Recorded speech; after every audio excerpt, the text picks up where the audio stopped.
So basically the follow through is high and the swing path is low to high, and that's the way it has to be in terms of the laws of physics and the laws of geometry.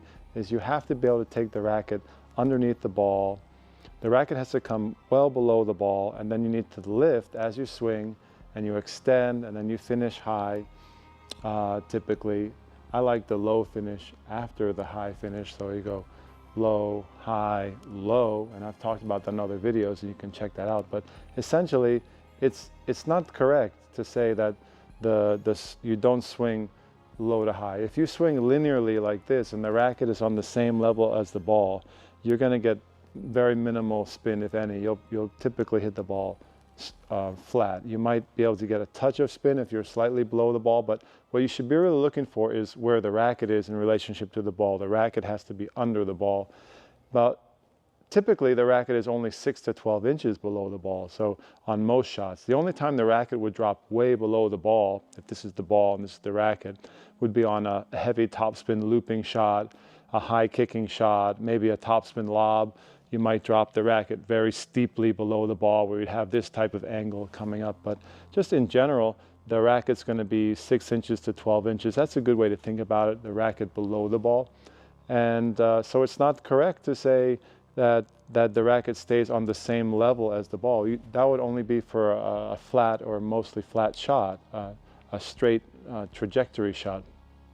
So in general in tennis, the net is the enemy, and you need to get the racket below the flight of the incoming ball to get under it and lift the ball and pass over the net, because the net is your biggest obstacle. So you should never teach or learn to swing straight in a straight line, because that would put you in jeopardy of hitting the net. You always want to drop the racket head below the ball. So I think some confusion is that sometimes you look at high-speed video, and I'll show you guys a bunch of videos in slow motion. We'll look at the pros and a few of my students as well, and you'll see that sometimes the hand is at the level of the ball. The hand can be at the level of the ball, but the racket has been flipped over, and the wrist has dropped the racket below the ball, and that creates a lot of space underneath the ball to brush and lift up. So you really shouldn't look at what the hand is doing. Although with a lot of recreational players and players, especially lower level players, they do sometimes drop excessively below the ball. So they get their hand down here and then they swing from there. And there are actually some coaches who teach that. Sometimes I like to teach that to kids who are really struggling. I usually don't focus on the hand though, I focus on them like scraping the ground with the racket. And that's actually a great drill for topspin. If you're just learning, you're having struggles with topspin, you can take the racket, touch the ground, and then touch the ball. It's a really good drill. Scrape the ground, scrape the ball. So you get the racket really low to the ground. So in that case, you would exaggerate to get way under if you're struggling with topspin, but you'd never want to swing like that on a normal rally shot. You'd never want to swing just way down here. The only time you would do that is when you're just learning in an exaggerated way, trying to learn topspin.